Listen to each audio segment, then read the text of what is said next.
शाम का वह वक्त था जब रोशनियां घरों की खिड़कियों से बाहर फैलने लगी थीं। शहर शोर में डूबा था, पर राजन सिंह के उस आलीशान बंगले के भीतर एक अलग ही खामोशी पसरी हुई थी। वह खामोशी जो तूफान आने से पहले अक्सर अपने होने का पता देती है।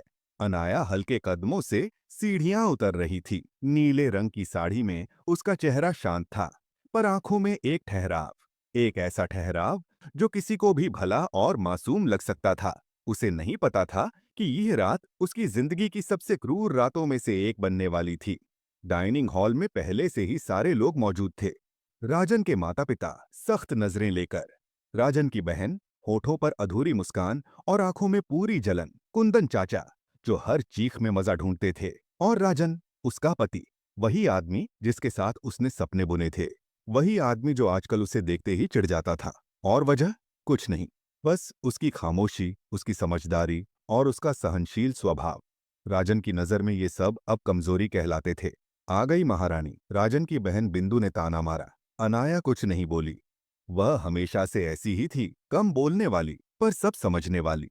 उसे पता था कि ताने वे लोग मारते हैं जिनके भीतर खालीपन बहुत गहरा होता है। वो मेज के पास आकर चुपचाप बैठ गई। उसने सोचा था शायद आज माहौल थोड़ा बेहतर होगा, शायद आज कोई उसे बिना ताने के देख लेगा, शायद आज राजन उसकी एक बात स्नेह से सुन लेगा। लेकिन इंसान अक्सर वही उम्मीद करते हैं जो उन्हें सबसे कम मिलता है। राजन ने ग्लास में पानी भरा, हल्की सी नजर अनाया पर डाली। उस नजर में प्यार नहीं था, तिरस्कार था। और फिर बिना एक सेकंड की भी हिचकिचाहट उसने पूरा पानी अनाया के चेहरे पर फेंक दिया। ग्लास से छलकता ठंडा पानी उसके चेहरे पर, उसके बालों पर, उसके गले तक बिखर गया। कपड़े भीगते चले गए, बाल लटक गए, आंखें झपकी भी नहीं। कमरा सन्नाटे में डूब गया। किसी ने उसे बचाने की कोशिश नहीं की, किसी ने राजन को रोकने की कोशिश नहीं की। बिंदु ने हंसी दबाई, कुंदन चाचा ने संतोष की सांस भरी, सासू मां ने नफरत की नजरें डालीं, और राजन राजन ऐसे बैठा जैसे उसने कोई बहुत महान काम कर दिया हो। सीधी तरह बैठा करो, राजन गुर्राया। लोग क्या सोचेंगे? ये घर की बहू है या सड़क से उठाई गई कोई? वह अपनी बात पूरी भी नहीं कर पाया कि उसकी मां ने बीच में जोड़ दिया। बेटे, आजकल के जमाने में ऐसे लड़कियां बहुत मिलती हैं। ये तो नसीब की मार है कि हमारे घर आ गई। अनाया ने सिर्फ एक पल के लिए अपनी पलकों को नीचे किया। उस एक पल में सारी चोटें दिल पर लिख लीं। पर आवाज आवाज उसकी अब भी शांत थी। उसने कुछ नहीं कहा, लेकिन उसके भीतर कुछ बदल चुका था। शायद वह धैर्य जो उसने इतने सालों से जमा किया था, आज पहली बार थक गया था। शायद वह सहनशीलता जो उसके व्यक्तित्व का हिस्सा थी, आज पहली बार टूट गई थी।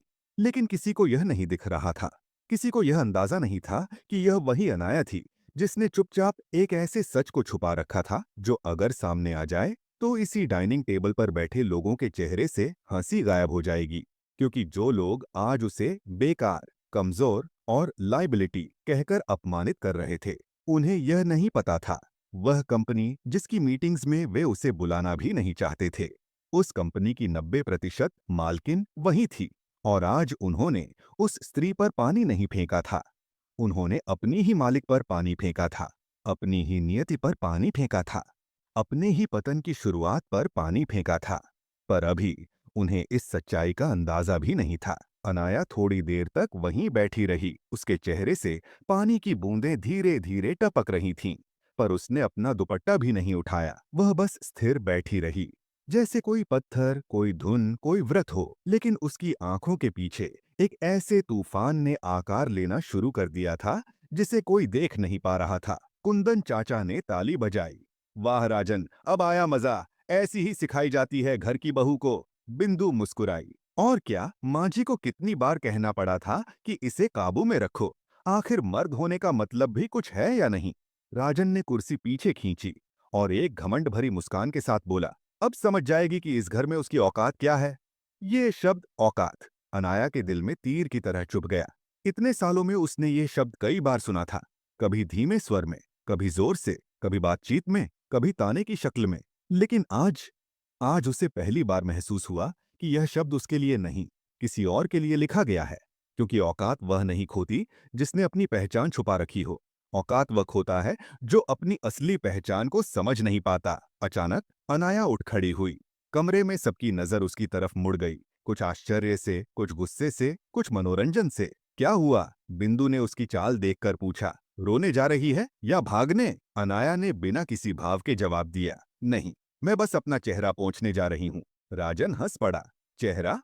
वो तो पानी से धुल गया होगा। थोड़ा और भी चाहिए तो बोल देना, मैं ले आता हूँ। टेबल पर हंसी की आवाजें फैल गईं, जैसे किसी बुरे नाटक का सस्ता सीन हो। अनाया मुड़ी और बिना कुछ कहे कमरे के बाहर चली गई। उसके कदम धीमे थे पर अडिग। हर कदम के साथ वह अपने अंदर की उस जगह को महसूस कर रही थी जहां तक किसी ने पहुंचने की कोशिश नहीं की थी। उसकी असली शक्ति। वह वॉशरूम में गई, आईने के सामने खड़ी हुई। भीगा चेहरा, लटके बाल, लाल आंखें। एक पल के लिए उसका दिल टूटने को हुआ। एक पल के लिए उसने सोचा, क्या मैं सच में इतनी कमजोर हूं? लेकिन फिर उसने खुद को सीधे देखा। उसकी आंखों में कुछ जलने लगा था, कुछ ऐसा जो महीनों की सहनशीलता के नीचे दबा हुआ था, कुछ ऐसा जो अब रुकने वाला नहीं था। उसने धीरे से अपना चेहरा पोंछा, बाल पीछे किए, दर्द को सीने में बंद किया और दर्पण में अपने प्रतिबिंब से कहा, बस, अब बहुत हो गया। उसे खुद पर लगा हर पानी का छींटा अब किसी अपमान की तरह नहीं, बल्कि किसी ऐलान की तरह लग रहा था, जैसे किसी ने रात के अंधेरे में उसके भीतर जली आग को हवा दे दी हो। फिर उसने पर्स से एक छोटा सा पेपर निकाला, एक पुराना लेकिन महत्वपूर्ण पेपर। वह वही पेपर था जिसके ऊपर राजन की कंपनी का नाम चमक रहा था, RS इंडस्ट्रीज प्राइवेट लिमिटेड लटीडी। और उसके नीचे छोटे अक्षरों में लिखा था, majority share holder Anaya Rajan Singh 90%। उसने वह पेपर अपनी हथेली में दबाया और खुद से कहा, अब इन्हें पता चलेगा औकात किसकी है। उस रात खाने की मेज पर हंसने वाले सब लोग अगले कुछ दिनों में उसी मेज पर चुप बैठे होंगे, सिर झुकाकर, जान बचाने की दुआ करते हुए। पर अब तक उन्हें अंदाजा भी नहीं था। अनाया ने गहरी सांस ली, आईने से नजर हटाई और बाहर चली गई। डाइनिंग हॉल के पास पहुंचते ही हंसी की वही आवाजें फिर उसके कानों में आईं। अब भी वही मजाक, वही ताने, वही हिकारत। लेकिन इस बार दृश्य अलग था। इस बार दर्शक वही थीं, लेकिन अभिनेत्री बदल चुकी थी। उसने अपनी साड़ी ठीक की, कंधा सीधा किया और फिर डाइनिंग हॉल में वापस चली गई। उसके कदम धीमे नहीं थे, वे संतुलित थे, आत्मविश्वासी थे और किसी आने वाले तूफान का संकेत दे रहे थे। यह देखकर राजन की हंसी थम गई। ओहो, वापस भी आ गई, सोचा था भाग जाएगी। अनाया ने शांत स्वर में कहा, मैं किसी जगह से भागती नहीं हूं, मैं सिर्फ सोचने जाती हूं और फिर लौटती हूं। राजन ने ताना मारा, सोचने? तुम और सोचना। छोड़ो, कम से कम डाइनिंग टेबल तो गीली नहीं करोगी इस बार। बिंदु खिलखिलाई। कुंदन चाचा मुस्कुराए। सासू मां ने घृणा भरी आंखों से देखा। अनाया सबके चेहरे देख रही थी, हर एक में छिपा झूठ, बुराई, घमंड, आडंबर। पर किसी को नहीं पता था कि अगले कुछ दिनों में यही चेहरे बदलने वाले थे। राजन ने कुर्सी पीछे झुकाई और बोला, अच्छा सुनो, कल एक बोर्ड मीटिंग है, तुम जाना मत, समझी? वहां सीरियस बातें होती हैं, तुम्हें तो बस घर संभालना चाहिए। अनाया धीमे से मुस्कुराई। वह मुस्कान खामोश थी, लेकिन उसके भीतर बहुत कुछ बोल रही थी। जरूर, वह बोली, मीटिंग में जाऊंगी नहीं, मीटिंग लूंगी। राजन जोर से हंसा। बाकी भी हंसे, जैसे किसी पागलपन भरी बात पर हंसना आसान होता है। तुम? मीटिंग? तुम क्या लॉलीपॉप बांटोगी वहां? राजन ने चुटकी ली। अनाया ने बस इतना कहा, कल सुबह आपको पता चल जाएगा कि असली बॉस कौन है। राजन ने उसे देखा, फिर बाकी सबने, और फिर सभी जोर से हंस पड़े। लेकिन हंसी की उस चादर के नीचे जो चिंता की महीन रेखा थी, उसे सिर्फ अनाया ने देखा। और वह रेखा बहुत जल्द गहरी होने वाली थी। उस पानी फेंकने वाली रात के बाद पूरा डाइनिंग हॉल जैसे किसी अदृश्य झटके से हिल गया था।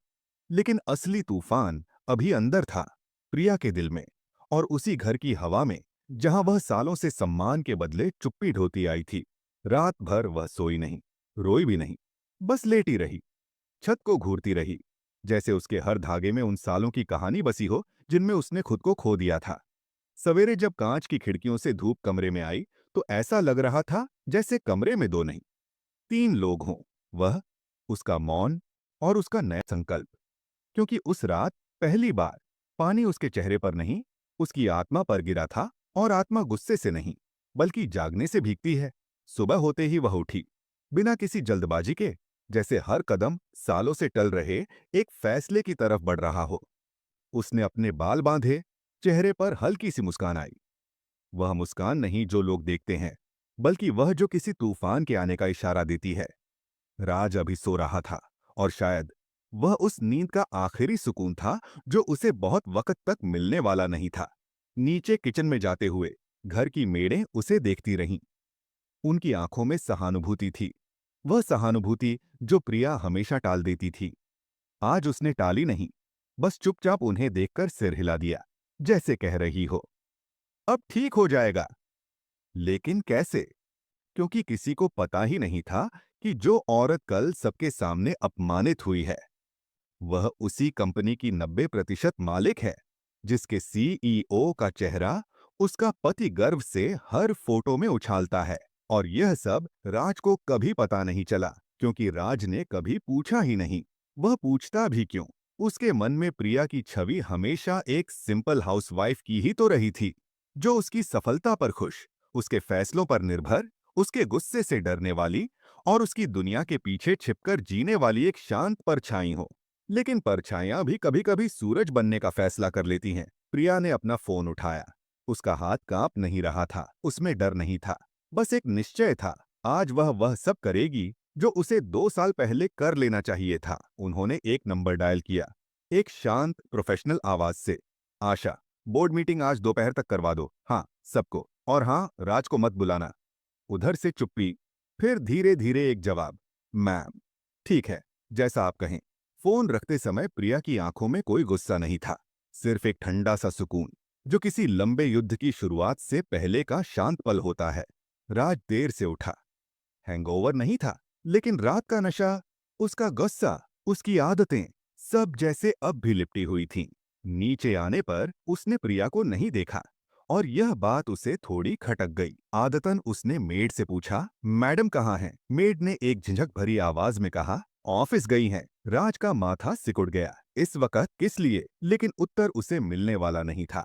और यह पहला संकेत था कि उसके आरामदायक संसार में आज कुछ टूटने वाला है। ऑफिस की ऊंची चौड़ी ग्लास बिल्डिंग को देखकर लोग हमेशा कहते थे, इसे देखकर लगता है जैसे ताकत यहाँ हवा में घुली हो। आज वही हवा अलग थी, जैसे खुद बिल्डिंग भी जानती हो कि आज उसका असली मालिक अंदर आ चुका है। हाँ, मालिक, क्योंकि सीईओ की कुर्सी पर भले राज बैठता था, लेकिन कानूनी मालिक प्रिया थी।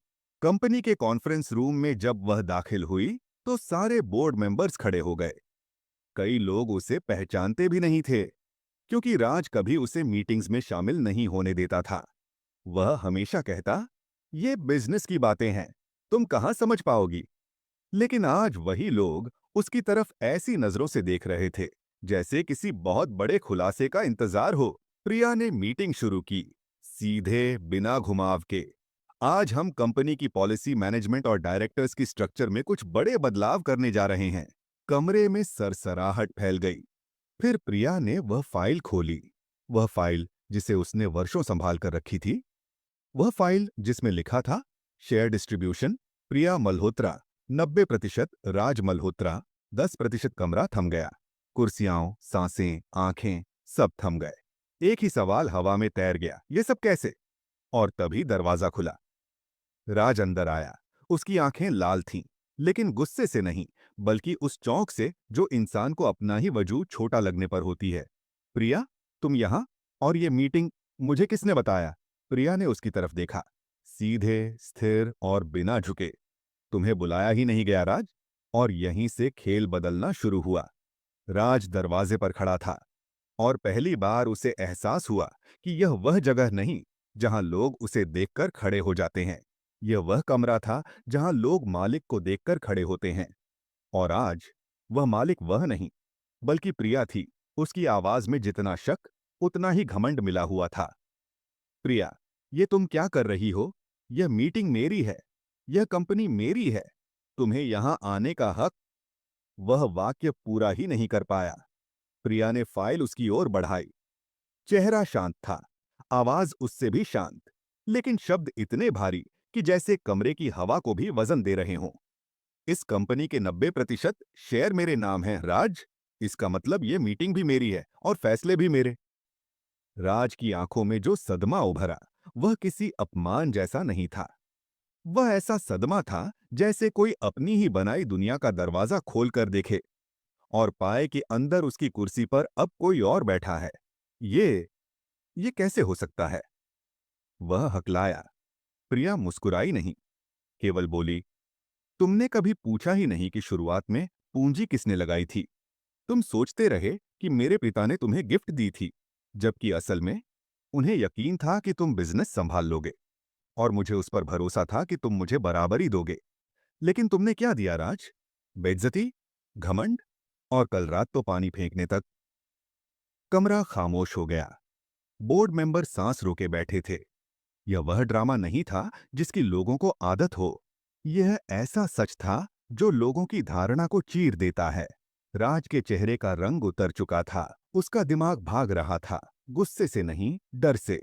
प्रिया, देखो, तुम इसे दिल से ले रही हो। कल रात तुमने केवल पानी नहीं फेंका था। प्रिया ने बीच में ही काट दिया। तुमने अपनी सोच फेंकी थी। वह सोच जिसमें तुम्हें लगता है कि पत्नी का कोई अस्तित्व नहीं। तुम बस सीईओ बनकर चमकोगे और मैं पृष्ठभूमि में खड़ी रहूंगी। उसने गहरी सांस ली और कुर्सी की पीठ पर हाथ रखा, जैसे पहली बार उसे महसूस हो रहा हो कि यह कुर्सी वास्तव में उसकी है। लेकिन आज ये कहानी बदल जाएगी। राज आगे बढ़ा। प्रिया, हम घर पर बात कर सकते हैं, यहां नहीं। सबके सामने क्यों? क्योंकि तुमने हमेशा मुझे सिर्फ घर की चार दीवारों तक सीमित रखा। तो आज मैं उसी सीमाओं को तोड़कर यह बता रही हूं कि मैं सिर्फ तुम्हारी पत्नी नहीं हूं, मैं इस कंपनी की मालिक भी हूं। और मालिक को चुप रखने की कोशिश महंगी पड़ती है। कमरा एक पल को फिर जम गया, जैसे किसी ने हवा में एक अदृश्य बिजली छोड़ दी हो। और यह तो बस शुरुआत थी। प्रिया ने बोर्ड की तरफ मुड़कर कहा, आज की मीटिंग में पहला फैसला, कंपनी के डे टू डे ऑपरेशंस अब से बोर्ड अपॉइंटेड मैनेजिंग टीम संभालेगी। सीईओ की शक्तियां सीमित की जाएंगी। यह सुनते ही राज का गला सूख गया। क्या तुम मेरी पावर्स लिमिट कर रही हो? हाँ, प्रिया का जवाब बेहद सरल था, क्योंकि तुमने अपनी शक्ति का इस्तेमाल गलत दिशा में किया। कंपनी के एम्प्लॉयज, पार्टनर्स और यहां तक कि परिवार के साथ भी तुमने वही व्यवहार किया जो कल रात तुमने मेरे साथ किया था। राज का चेहरा लाल पड़ गया, लेकिन इस बार गुस्से से नहीं, शर्म से भी नहीं, बल्कि इसलिए कि पहली बार उसे अपनी सीट, अपनी पहचान, अपना कंट्रोल फिसलता हुआ महसूस हो रहा था। एक बोर्ड मेंबर बोला, मैम, क्या यह रिस्ट्रक्चरिंग स्थायी है? प्रिया ने कहा, हाँ, कंपनी अब प्रोफेशनलिज्म पर चलेगी, ईगो पर नहीं। राज चीखा, तुम मुझे हटाना चाहती हो? प्रिया एक पल के लिए बिल्कुल शांत हो गई।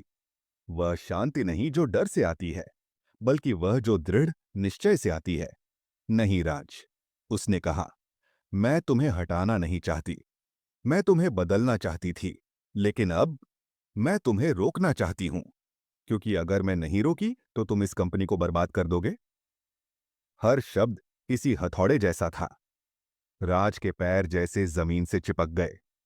वह कुछ कहना चाहता था, लेकिन आवाज गले में अटक गई। और पहली बार उसने प्रिया को सिर्फ पत्नी नहीं देखा, बल्कि एक ऐसी महिला के रूप में देखा जिसे कम समझना उसकी सबसे बड़ी गलती थी। प्रिया ने आगे कहा, अभी और फैसले भी हैं, लेकिन उससे पहले मैं अकेले में बात करना चाहती हूं, तुमसे और सिर्फ तुमसे। राज ने राहत की सांस ली। शायद उसे लगा कि अब सब संभल जाएगा। लेकिन उसे पता नहीं था कि प्रिया की आंखों में जो शांत तूफान है, वह अभी अपनी पूरी ताकत से चलना बाकी है। कॉन्फ्रेंस रूम के भारी दरवाजे धीरे से बंद हुए। बोर्ड मेंबर बाहर थे। प्रिया और राज अब उसी कमरे में अकेले थे जिसमें राज ने हमेशा खुद को राजा समझा था। आज पहली बार उसे अपनी कुर्सी बेमानी लग रही थी। प्रिया ने कमरे के बीचों बीच उस जगह को चुना जहां प्रकाश सीधा पड़ता था, जैसे उसे खुद को छिपाने की कोई जरूरत ही नहीं थी। राज ने गहरी सांस ली, जैसे उम्मीद कर रहा हो कि यह वही पल है जहां प्रिया उसे समझेगी या माफ कर देगी। लेकिन प्रिया के चेहरे की सख्ती देखकर उसकी उम्मीद और हल्की पड़ गई। तुम्हें लगता है, प्रिया ने धीरे से कहा, मैं यहां बदला लेने आई हूं? राज ने कुछ कहने की कोशिश की। मैं बस बस क्या राज? उसकी आवाज नरम थी, लेकिन उसका ठहराव गहरी चोट करता था। राज ने आंखें झुका लीं।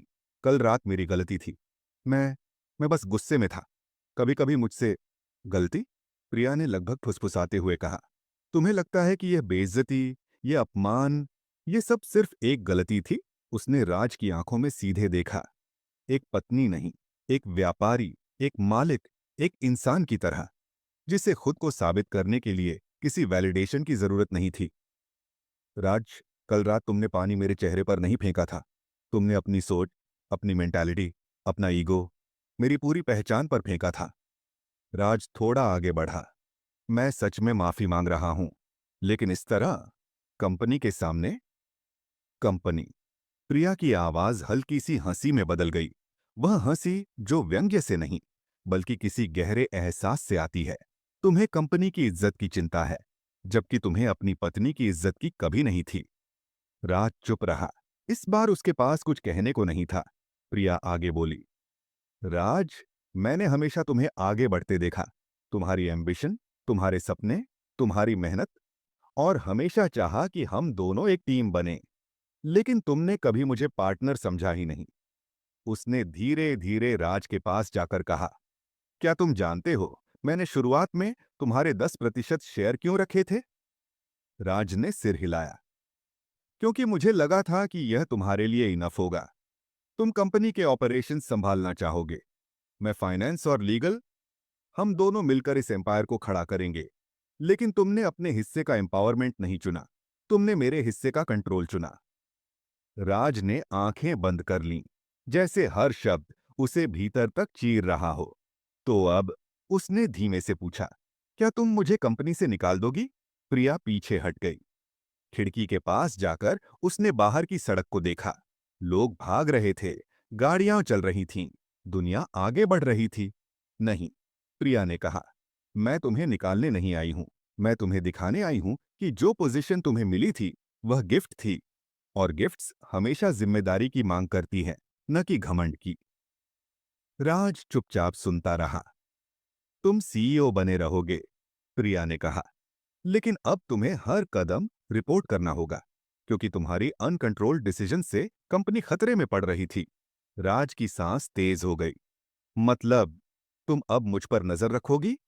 नजर नहीं, प्रिया ने कहा, नियंत्रण। क्योंकि तुमने अपनी पावर का दुरुपयोग किया है। राज का चेहरा फक पड़ गया। उसने धीमी आवाज में पूछा, और हमारे बीच? प्रिया ने उसकी तरफ देखा। उसकी आंखों में न प्यार था न नफरत, सिर्फ थकान थी, एक लंबी गहरी थकान। हमारे बीच? उसने दोहराया। हमारे बीच जो था, वह तुमने बहुत पहले खत्म कर दिया था। कल रात सिर्फ इसकी आखिरी निशानी थी। राज की आंखों में नमी आ गई। यह वही आदमी था जिसे कभी लगा था कि दुनिया उसके इशारे पर चलती है। आज वह खुद अपनी दुनिया को हाथ से रेत की तरह फिसलता देख रहा था। तो क्या मैं तुम्हें खो रहा हूं? राज की आवाज कांप गई। प्रिया ने कोई जवाब नहीं दिया, क्योंकि कभी कभी साइलेंस ही सबसे बड़ा जवाब होता है। कुछ सेकंड बाद उसने धीरे से कहा, अभी नहीं, लेकिन अगर तुमने खुद को नहीं बदला, तो शायद हमेशा के लिए। यह कहकर वह दरवाजे की ओर बढ़ी। दरवाजे को पकड़कर एक पल के लिए रुकी। राज, उसने बिना पीछे मुड़े कहा, यह दिन तुम्हारी जिंदगी बदल सकता है, या तुम इसे खो दोगे, वह भी वैसे ही जैसे तुमने हमें खोया था। और वह बाहर चली गई। राज वैसा ही खड़ा रह गया, टूटा हुआ नहीं, बल्कि पहली बार सचमुच खाली। प्रिया के कदमों की आवाज बाहर कॉरिडोर में धीरे धीरे फेड होती गई, लेकिन राज के कानों में वह आवाज किसी गूंज की तरह ठहर गई, जैसे हर कदम कह रहा हो, अब सब बदलने वाला है। राज कुर्सी के पास गया, लेकिन बैठा नहीं। उसके अंदर एक अजीब सी बेचैनी उठ रही थी। वह बेचैनी जो तब महसूस होती है जब मन अचानक समझता है कि चीजें हाथ से निकल चुकी हैं और शायद वापस नहीं आएंगी। वह खिड़की के पास गया। नीचे सड़क पर वही हलचल थी, वही जीवन, वही लोग। लेकिन उसे ऐसा लगा जैसे वह इस दुनिया से जुड़ा ही नहीं रहा। जैसे कोई बाहरी आदमी किसी दूसरी जिंदगी को देख रहा हो। उसका दिमाग बार बार वही वाक्य दोहरा रहा था, मैं तुम्हें निकालना नहीं चाहती, मुझे तुम्हें रोकना है। ये सिर्फ शब्द नहीं थे, ये उसके अहंकार पर प्रहार था। ऐसा प्रहार जो आदमी को दो हिस्सों में बांट देता है, एक वह जो दिखता है और दूसरा वह जो उसने खुद से छिपा कर रखा हो। राज समझ गया था कि अब सिर्फ कंपनी ही नहीं बदल रही, उसकी पूरी दुनिया बदल रही है। इधर प्रिया कॉरिडोर से निकलकर लिफ्ट की तरफ बढ़ रही थी। उसके कदम स्थिर थे, लेकिन दिल में एक तूफान उठ रहा था। वह तूफान जो वर्षों तक जमा हुए मौन से पैदा होता है। लिफ्ट में अकेले खड़ी प्रिया ने पहली बार गहरी सांस ली, जैसे वह आज पहली बार खुले आसमान में सांस ले रही हो। वह खुद से सोच रही थी, क्या यह बहुत कठोर था? क्या राज सच में बदल सकता है? क्या इतने सालों की चोटें इतनी आसानी से भर जाएंगी? लेकिन हर सवाल का जवाब एक ही था, अगर मैंने आज आवाज नहीं उठाई तो मैं हमेशा के लिए चुप हो जाती। लिफ्ट नीचे पहुंची, दरवाजा खुला। बाहर इंतजार कर रही असिस्टेंट आशा तुरंत खड़ी हो गई। मैम, अगली मीटिंग 20 मिनट में है और मीडिया को अभी कोई बयान नहीं दिया गया है, जैसा आपने कहा था। अच्छा, प्रिया ने सिर हिलाया। आशा कुछ कहना चाहती थी, लेकिन झेकी। अंत में उसने धीमे से पूछा, मैम, आप ठीक हैं? प्रिया ने उसकी आंखों में देखा। उसे लगा जैसे कोई पहली बार पूछ रहा हो कि वह सच में कैसी है। कुछ पल बाद उसने कहा, हाँ, और शायद पहली बार मैं सच में ठीक हूं। उधर कॉन्फ्रेंस रूम में अकेला खड़ा राज अभी भी अपनी सांसें नियंत्रित करने की कोशिश कर रहा था। वह अपने फोन की तरफ गया। हिचकते हुए उसने प्रिया को मैसेज टाइप किया, can we talk, just you and me at home please. उसने टाइप किया और फिर डिलीट कर दिया। फिर से टाइप किया, आई एम सॉरी, लेकिन भेजा नहीं। क्यों? क्योंकि उसे पहली बार एहसास हुआ कि माफी शब्दों से नहीं, बदलाव से मिलती है।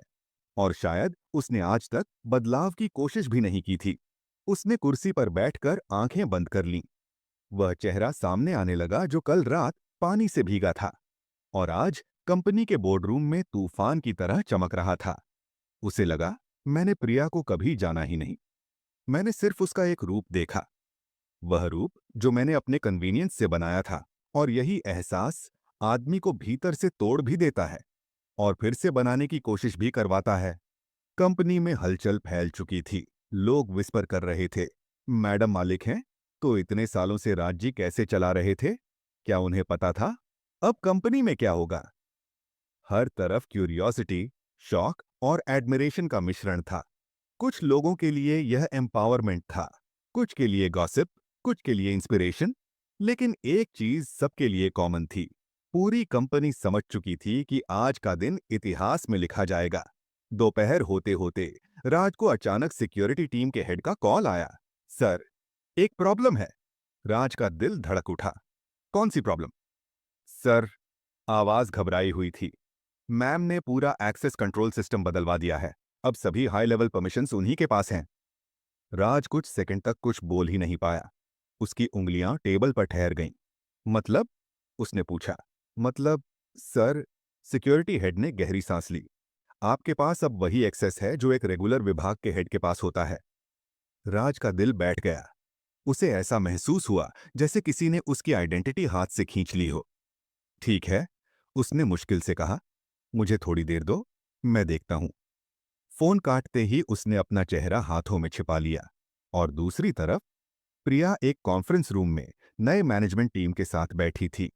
उसका चेहरा शांत था, उसकी आवाज स्टेडी थी, लेकिन उसके हर फैसले में वर्षों का धैर्य, दर्द और शक्ति घुली हुई थी। हम यहां सिर्फ कंपनी बचाने नहीं, प्रिया बोली, बल्कि इसे सही दिशा देने आए हैं। और इसके लिए कुछ बड़े बदलाव जरूरी होंगे, चाहे वे किसी को पसंद आए या नहीं। टीम उसकी बातों को ध्यान से सुन रही थी। किसी को शक नहीं था कि यह वही औरत है जिसे कल रात उसके पति ने सबके सामने अपमानित किया था। आज उसमें एक नेता दिख रही थी। उसका अथॉरिटी वास्तविक था, अर्न्ड नॉट गिफ्टेड। लेकिन कहानी यहीं खत्म नहीं होती, क्योंकि राज, जो अभी तक शॉक में था, अब एक ऐसे फैसले के करीब था जो उसकी और प्रिया की जिंदगी हमेशा के लिए बदल सकता था। वह फैसला अपने ईगो को बचाना या अपने रिश्ते को। और यह चुनाव आसान नहीं होने वाला था। राज ने चेहरा हाथों में छिपाए कुछ मिनट तो यूं ही बैठे बिताए। पहली बार उसे लगा कि वह अकेला है, इतना अकेला कि उसकी सांसें भी अलग लगने लगीं। कभी ऑफिस की हर दीवार उसे उसकी ताकत का एहसास कराती थी। आज लगता था जैसे वही दीवारें उससे सवाल पूछ रही हों। अब क्या करोगे? वह धीरे धीरे उठकर कॉन्फ्रेंस रूम के बड़े शीशे में खुद को देखने लगा। चेहरा थका हुआ, आंखें बुझी हुई और होठों पर एक अधूरी सी शर्म। वह आदमी कहाँ गया था जो दुनिया के सामने अपनी जीत की कहानियां सुनाता था? शायद वह वहीं था जहां उसने अपने रिश्ते को छोड़ दिया था। राज फिर से अपनी कुर्सी पर बैठा। उसने गहरी सांस ली और पहली बार खुद से ईमानदारी से सवाल किया, क्या मैं सच में इतना बुरा बन गया हूं? और उत्तर उसके दिमाग में किसी गूंज की तरह आया, हाँ, शायद। इधर प्रिया के पास एक के बाद एक मीटिंग चल रही थी, लेकिन हर मीटिंग के बीच जब वह अपनी फाइल बंद करती, तो उसकी आंखें एक पल को थक जातीं। वह थकान जो जिम्मेदारियों की नहीं, भावनाओं की होती है, क्योंकि चाहे कितनी भी शक्ति मिल जाए, दिल की थकान सबसे भारी होती है। एक मीटिंग खत्म होते ही आशा ने एक कागज सामने रखा। मैम, यह आज के बदलावों की समरी है और यह वो नोटिस है जिसे चाहें तो आप राज को इशू कर सकती हैं। प्रिया ने नोटिस की तरफ देखा। उसमें लिखा था, CEO conduct warning, violation of professional behaviour, emotional aggression, misuse of authority. अगर वह उस नोटिस पर साइन कर देती, तो राज की इमेज हमेशा के लिए गिर जाती। बिजनेस जगत में ऐसी रिपोर्ट्स कभी नहीं भूलती। लेकिन प्रिया ने पेन उठाया और नोटिस को पलटकर एक तरफ रख दिया। आशा हैरान रह गई। मैम, आप इसे साइन नहीं करेंगी? प्रिया ने धीरे से कहा। नहीं, गलतियां दंड से नहीं, बदलाव से ठीक होती हैं। और शायद मैं उसे बदलने का आखिरी मौका देना चाहती हूं। यह बात कहते वक्त उसकी आवाज में इतनी गहराई थी कि आशा कुछ पल चुप रही। फिर उसने सिर झुका दिया। आप सच में अलग हैं मैम। प्रिया मुस्कुरा दी, वह मुस्कान जो दर्द में भी ताकत रखती है। दोपहर के बाद प्रिया अपनी केबिन में बैठी थी। कमरा शांत था। कांच की दीवारों से आती धूप ने उसके चेहरे पर एक सॉफ्ट ग्लो डाल रखा था, जैसे किसी पेंटिंग में एक मजबूत किरदार खड़ा हो। तभी लाइटली नॉक हुआ। मैम, सर आपसे मिलना चाहते हैं, आशा ने कहा। प्रिया का दिल एक पल को रुक गया। वह उम्मीद नहीं कर रही थी कि राज इतना जल्दी सामने आएगा। उन्हें अंदर भेजो, उसने कहा। कुछ सेकंड बाद राज अंदर आया। आज उसका चेहरा वही कॉन्फिडेंट सीईओ वाला नहीं था, बल्कि ऐसा लग रहा था जैसे कोई आदमी अपने अपराध की सजा सुनने नहीं, बल्कि अपने की ग्रेविटी समझने आया हो। वह कुछ कदम चलकर रुका। प्रिया ने अपना काम रोककर उसकी तरफ देखा। दोनों की आंखें मिलीं और उस एक पल में जैसे सालों की कहानी उनके बीच से गुजर गई। राज ने धीमी आवाज में कहा, प्रिया, मुझे तुमसे बात करनी है। कहो, प्रिया ने काम होकर कहा। राज कुर्सी खींचकर बैठ गया, लेकिन प्रिया बैठी ही रही। उसका खड़ा रहना ही उसके आत्मसम्मान का प्रतीक था। कुछ सेकंड की चुप्पी के बाद आखिर राज बोला, मैंने आज बहुत सोचा, शायद पहली बार बिना ईगो के सोचा। प्रिया ने ध्यान से उसकी तरफ देखा। राज आगे झुककर बोला, मैं मानता हूं, मैं गलत था। कल रात भी, उससे पहले भी, तुम्हारे साथ, हमारे रिश्ते के साथ, कंपनी के साथ। शब्द भारी थे, लेकिन सच थे। उसने आंखें नीची कर लीं। मुझे हमेशा लगता था कि सब मेरे नियंत्रण में है, लेकिन आज समझ आया, किसी को कंट्रोल करना ताकत नहीं होती, किसी के साथ रहना ताकत होती है। प्रिया तब भी शांत रही, सिर्फ सुन रही थी। मैंने तुम्हें खोने के डर को आज सबसे ज्यादा महसूस किया है, राज ने कहा। और सच कहूं, यह डर मुझे तोड़ रहा है। उसने उसकी ओर देखा। क्या तुम्हें लगता है हम फिर से ठीक हो सकते हैं? प्रिया ने उसकी आंखों में देखा। वहां अपराध, डर, पछतावा और उम्मीद सब मिला हुआ था। कुछ पल बाद उसने कहा, ठीक होना सिर्फ कहना नहीं, करना होता है। तुम्हें बदलना होगा राज, अपने व्यवहार से, अपने डिसीजन से और अपने ईगो से। राज ने तुरंत कहा, मैं बदलूंगा, सच में। लेकिन क्या तुम मेरे साथ रहोगी? प्रिया ने लंबी सांस ली और फिर बोली, मैं तुम्हारे साथ रहना चाहती हूं, लेकिन पहले मैं चाहती हूं कि तुम अपने साथ रहना सीखो। बिना गुस्से, बिना घमंड, बिना जरूरत से ज्यादा कंट्रोल के। राज ने उसकी बात को महसूस किया, न कि सिर्फ सुना। कुछ सेकंड बाद उसने धीरे से कहा, तो मुझे एक मौका दोगी? प्रिया ने जवाब नहीं दिया। वह उसके पास आकर खड़ी हुई। उसकी आंखें नरम थीं, लेकिन दृढ़ भी। मौका नहीं राज, उसने कहा। शर्तें दूंगी, और अगर तुमने उन्हें निभाया तो शायद हम फिर से साथ चल सकें। राज ने पहली बार सिर झुकाकर कहा, जो कहोगी मानूंगा। प्रिया कुछ सेकंड उसे देखती रही, फिर बोली, ठीक है। बस यही शब्द थे, लेकिन इन दो शब्दों ने जैसे उनकी जिंदगी का अगला अध्याय खोल दिया। राज की आंखों में हल्की सी चमक आई, शायद एक उम्मीद। लेकिन प्रिया ने पीछे मुड़ते हुए कहा, आज बहुत काम है, और यह शुरुआत है। इसे हल्के में मत लेना। राज उठ खड़ा हुआ। उसने एक पल के लिए प्रिया को देखा, फिर धीरे से कहा, थैंक यू, और बाहर चला गया। दरवाजा बंद होने के बाद प्रिया अपनी कुर्सी पर बैठी और एक धीमी, लंबी सांस ली। शायद वह भी अब पहली बार भारी होकर हल्का महसूस कर रही थी।